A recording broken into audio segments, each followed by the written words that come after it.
Welcome back to Julie.V, doing it with me.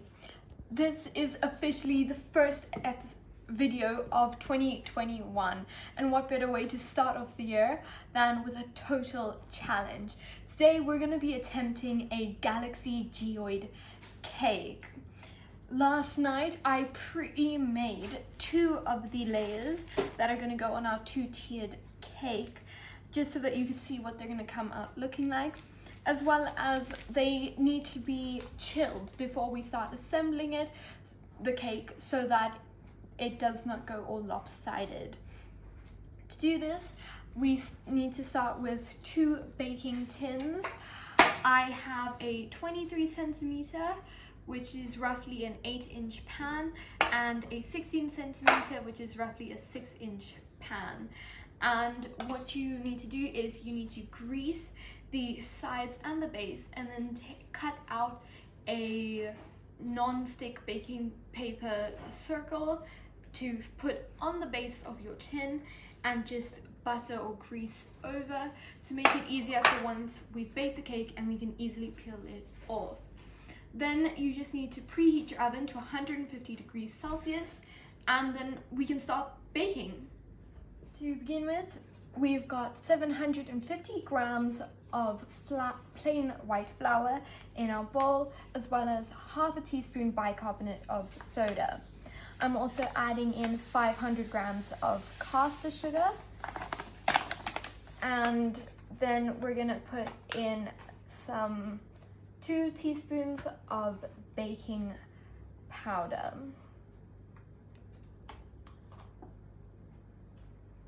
Once all of your dry ingredients are in, make sure to sieve it all so that there is no lumps in our cake batter.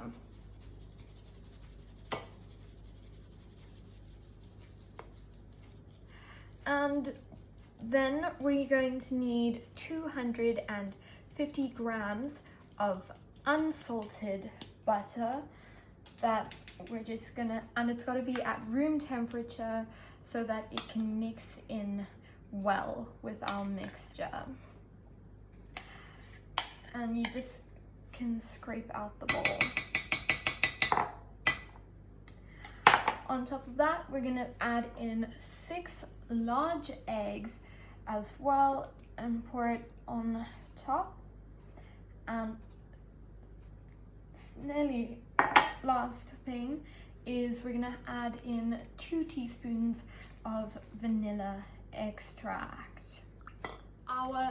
Once you've put all the ingredients into the bowl, we're then going to take our bowl over to the standing mixer, and you're also going to measure out 250 milliliters of whole milk in a measuring jug, and you're going to start your standing mixer off on a low speed. As soon as the mixture starts to get all crumbly, then you turn it up to a high speed and you start pouring in your milk.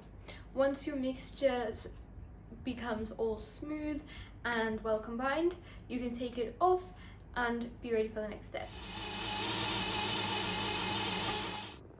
So I've separated the batter into 2 bowls, the big one and then the smaller bowl, and I've got green and pink food coloring that I'm just going to add to the cake batter, and it's going to form different colored layers.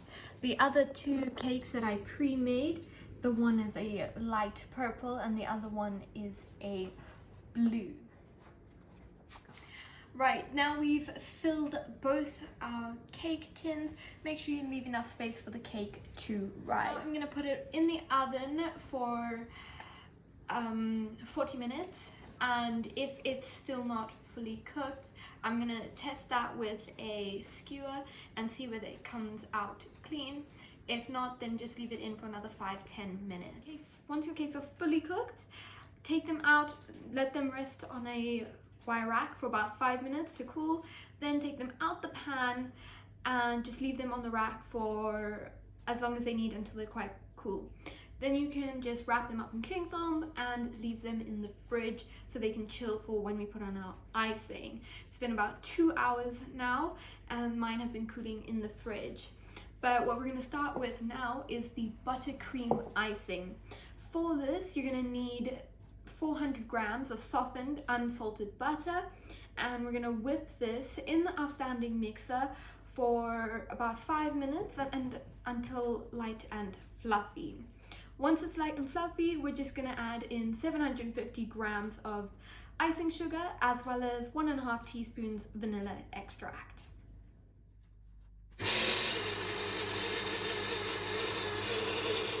Okay, so now we've got our buttercream icing. I'm just going to put some of it on the base so that the cake will stick. I've taken my cake out of the cling film and out of the fridge, and now what we're going to do is we're just going to layer it. So I'm going to apply the icing all over, and then we're going to put the other cake on top. Now I'm just doing the top tier crumb coat, and basically what a crumb coat is you just cover the cakes with a thin layer of icing so that all the crumbs are like caught for when we put on our proper layer. That way you don't get them like showing. And once I've just applied the crumb coat, I'm going to leave it in the fridge to set for 5-10 minutes, and then we're going to apply another layer of icing. The importance of using soft butter is that the same problem happened to me here. My butter was not soft enough, so it didn't mix in with the batter properly, and you can see it's all clumpy right now. Luckily, this is just the crumb coat, so I'm going to cover it with the next layer of icing.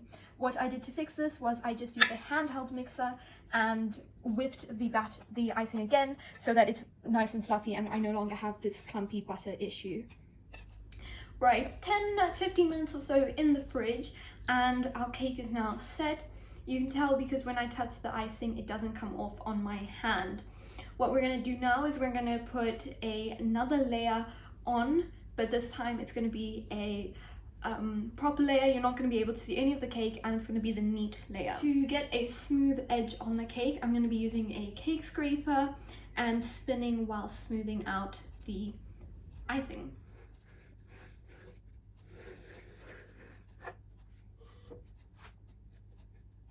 So this has been sitting in the fridge for about 10 minutes. It's now nice and chilled.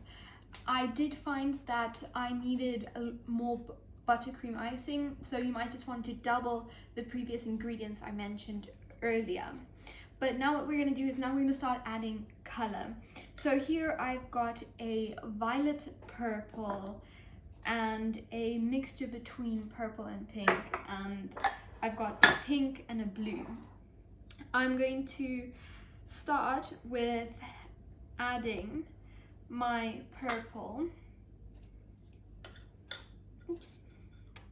And I'm going to put some on the sides of my cake in random places, as well as on the top. And I'm going to keep going around the cake all the way until I've covered it in the purple. Then I'm going to take some of the lighter purple and I'm going to put that next to it, and I'm going to smear that around my other purple. And I'm going to keep doing this with all the colours whilst going around the cake. And once I've put all those colours, I'm then going to scrape them to blend them. So I'll show you how I'm going to blend them. So I'm going to start from here and I'm going to scrape it. And you can see how the colours are starting to blend and mash around. Now that I've scraped that, I'm going to add some of my pink and blue in the gaps, and I'm going to fill in majority of the white spaces, but leaving some, and I'm then going to add on my black and keep smearing until basically your entire cake is covered. I'm going to be using some plastic dowels to reinforce the center of my cake where I'm going to put the second tier on top so that it doesn't fall through.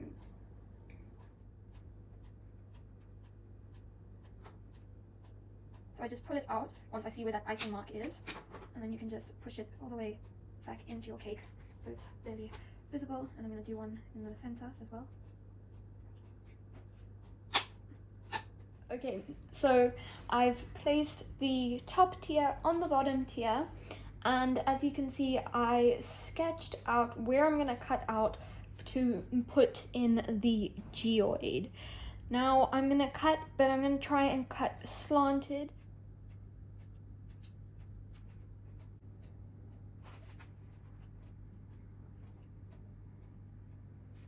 Okay, and we're just gonna try and coat all the crumbs and spread our frosting without letting the crumbs go onto the outside of the cake.